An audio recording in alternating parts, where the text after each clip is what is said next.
那今天我在这个卡尔加里的市中心呢，将会带大家去一个非常有意思的地方，因为这个城市它其实每年会在北美举办一次最大的牛仔节，所以我在想的是，牛仔这个概念或者说这个西部文化骑在马上的，对吗？大家电影当中经常看到的，到底是一个商业噱头，还是更多的确植入在他们的生活当中？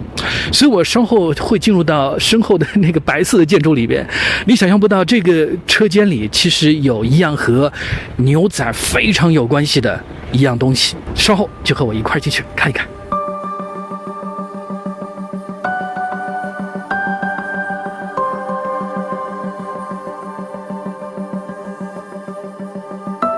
我其实一直是有些疑问的，虽然这座落基山脚下的城市被官宣为每年举办全球最大的户外牛仔节，但牛仔真的在我们身边吗？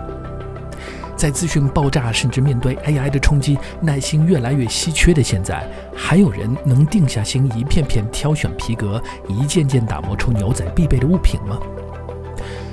我想和现在掌管 Alberta Boot 这家拥有50年历史的当地老店的朋友们聊聊，听听他们的想法。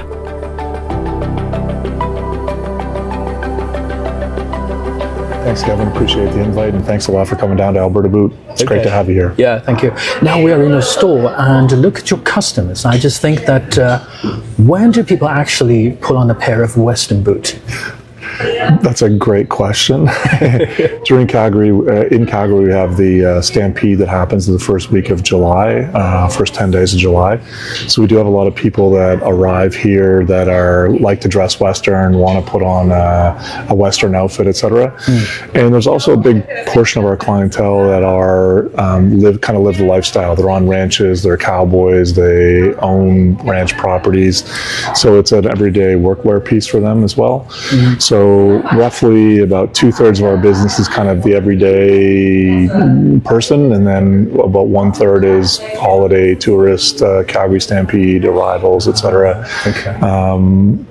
Calgary's big in the oil and gas business, so we have a lot of corporate clients as well, and we do a lot of corporate gifting and components for like Synovus and Petronas and BD&P law firms, Tories, for example. So we've got a great clientele base, and our favorites are usually the people that come from out of country that are here to learn and experience and get into the Western world. So what's the most surprising or unexpected place that you've seen people wearing a pair of Alberta boots, for example?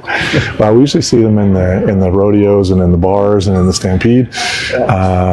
The most unexpected place we've seen them is usually in the snow somewhere in Banff, where they've gone up the tramway and have been exposed to some snow, and they're slipping and sliding around in some cowboy boots that they unexpectedly found themselves in winter. So it's we've got some clientele that we also didn't predict we would have. So we've outfitted the British royalty. We've got a lot of hockey players in the NHL. We're just working on a project for the NFL.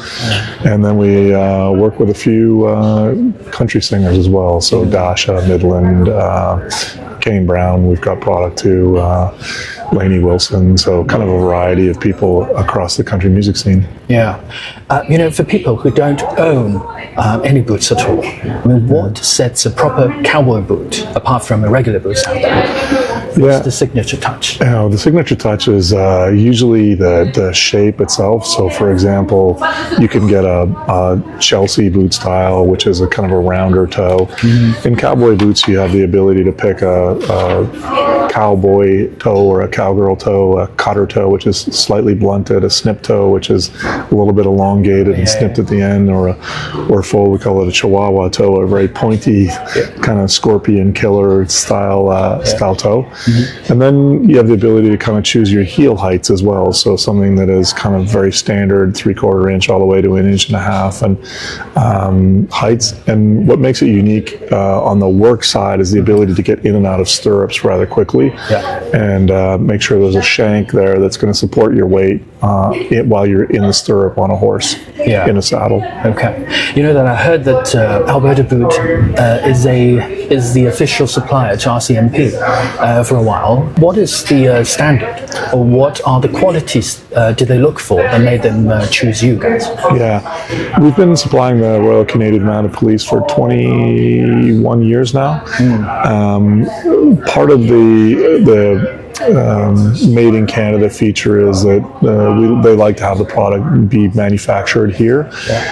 We have one of 2 manufacturing facilities in the country. The care and attention that goes into the quality of the product is we get into very minute detail. So the quality of leather and the finish has to be perfect. There can be no blemishes in it. There can't be any disruptions in the tone or color of the leather. And then it all has to be engineered to fit a variety of their members in terms of width and cuff heights, etc. As well as they have a group in the musical ride where they do the fancy maneuvers on horses, etc. and demonstration purposes. So we provide all the equestrian boots for them as well. So it's really, a lot of it is bespoke product. So we get the measurements, we interact with the members to make sure we get the right dimensions for them, and then we build the product specifically for them.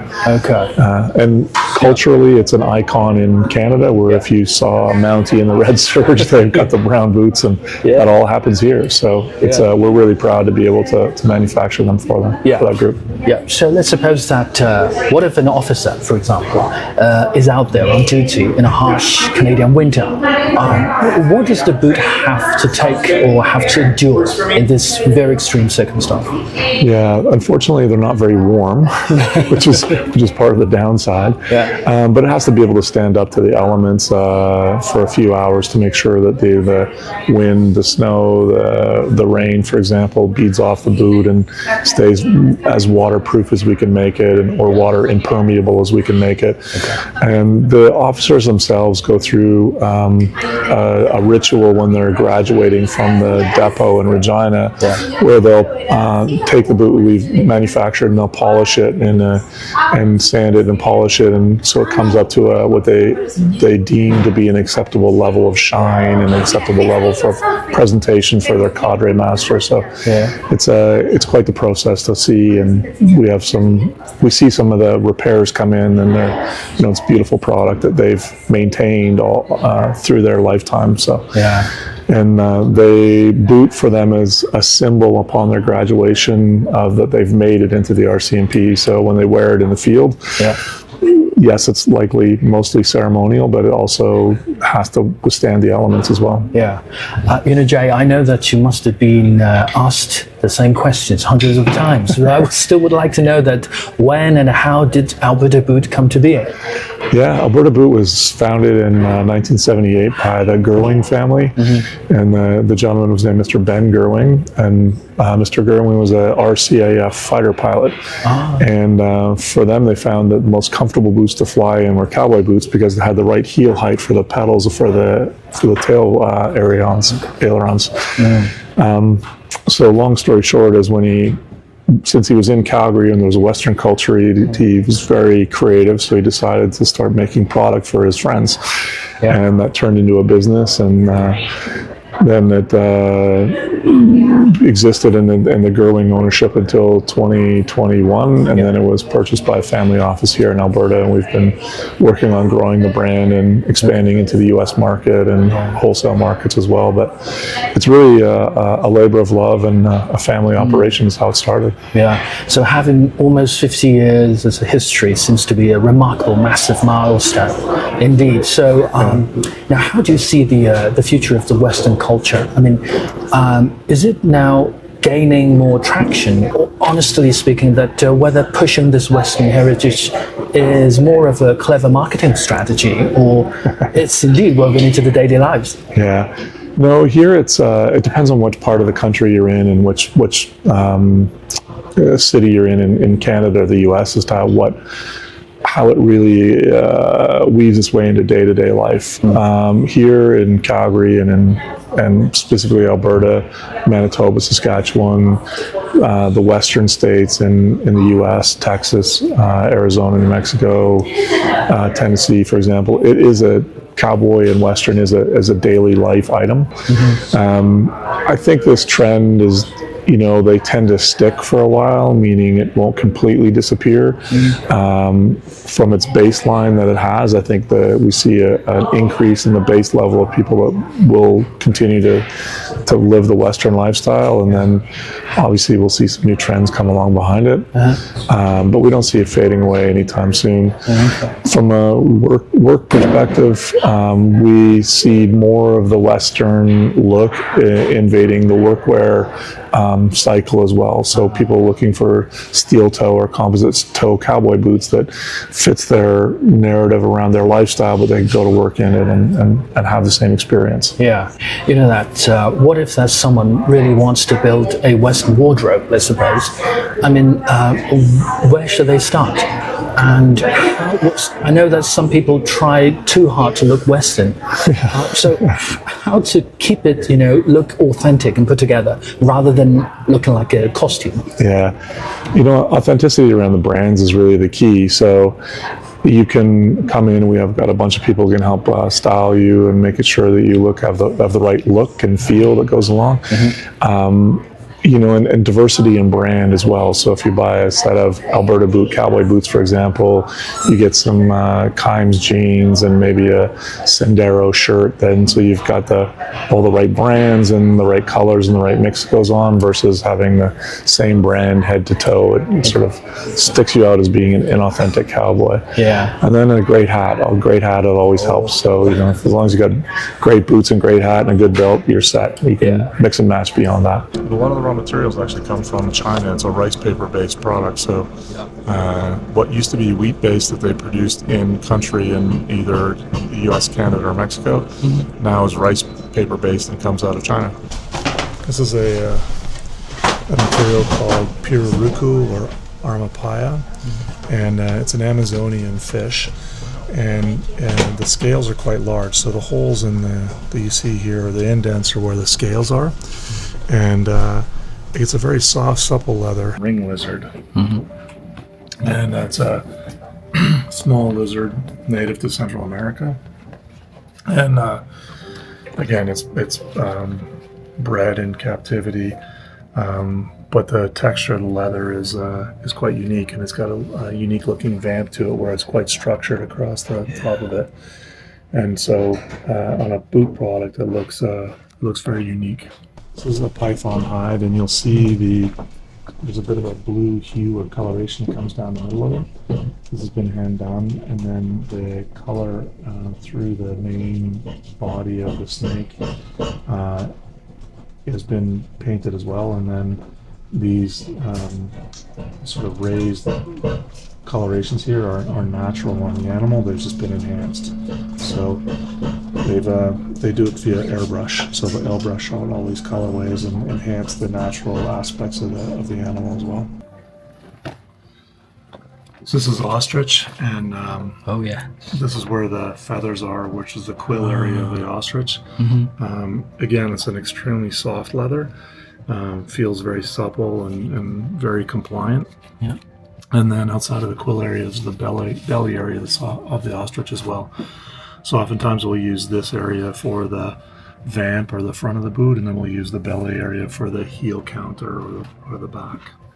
Yeah, a lot of the pieces we tend to see the consumer lean into are legacy.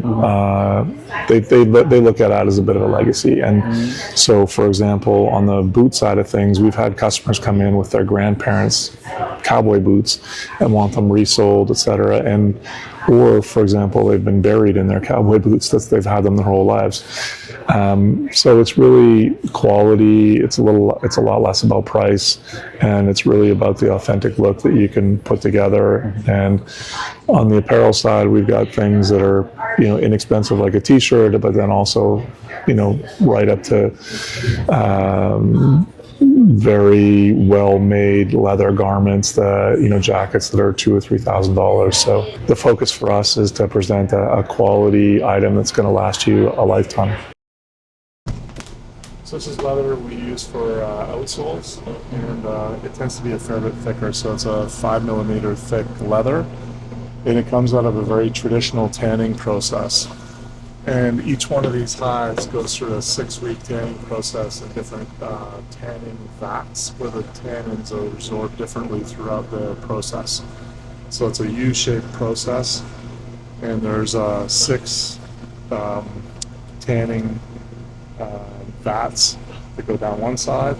Each hide spends about 4 days in each one of those vats before it's moved to the next one. And so the tannins really sink in, and the leather's quite stiff, so it's not as flexible as anything else we've seen. It's rather rigid. And so depending on the mixture, the tanning chemicals will determine the determine the stiffness and determine the coloration of the product. So we use this in our outsoles for all of our Alberta boot product as well as the RCMP product. 好，今天这个出来之前呢，还遇到了他们大概厂里边的一位这个同事，叫 Cecilia，他和我说，这个牛仔靴其实，平时穿着的时候，在农田里干活还可以防止蛇咬到脚踝，所以我觉得可能这也是西部牛仔文化在当地的这个生活当中的植入的一个细节点。所以我不知道你喜不喜欢今天这个节目啊？这里是 True North Unabridged。其实，在走入这间工厂之前，我以为会看到一群白发苍苍的老鞋匠，在落日的余晖里守候传统，但出乎意料，这里跃动的都是年轻的面孔。关于牛仔是否还真实的生活在这片土地上，我目前没有一个直观的感受。但在这个万物速朽、面对 AI 充满焦虑的快餐时代，我看到了另一种延续。他们内敛低调，将一双靴子的每个细节都磨砺到极致。一个源于飞行员手作的礼物，如今已经跨越北美，成为烙印在文化、体育与音乐界之中的精神图腾。这种裹挟着土地气息的质朴与坚持，在喧闹瞬息万变的当下，似乎更显珍贵。你怎么看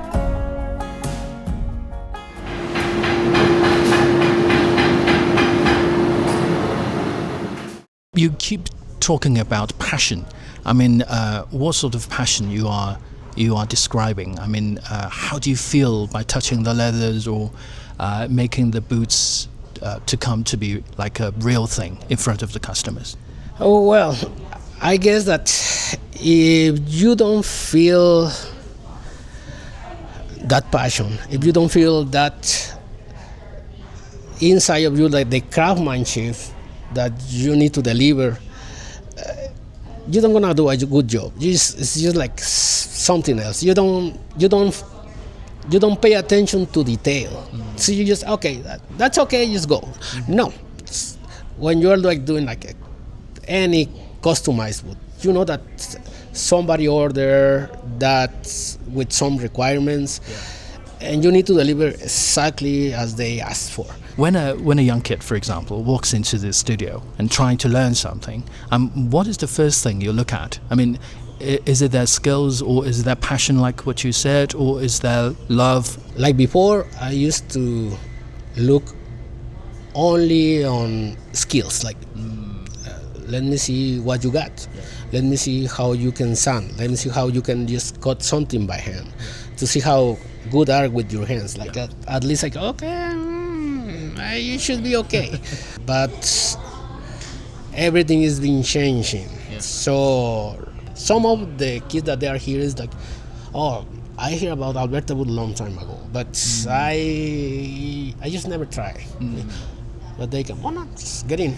Well, I love this. As soon as they I don't know if that happened to you, but oh, this smell. I mean, the smell of leather, and also the glue. Oh, it's really strong. It's really strong, but it has something, right? That it's the real thing. Yes, we use only real things. Yeah. So that is like right now. I look on those three aspects. That's a little bit of knowledge on computer because we need it. Yeah. They need to have passion and the ability to work with hands.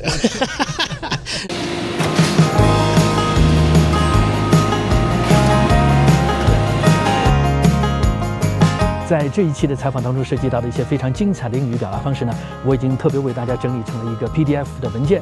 如果你想要进一步的去研读英语母语者在平时自然沟通的交流当中流露出的那些自然的表达方式，或者想要提高自己的英语发音能力的话，那欢迎关注这支影片下方的特别说明，点击链接就可以获得这份免费的为大家准备的学习语料。通过真实的英语对话，让我们一起养成自信的英语表达能力。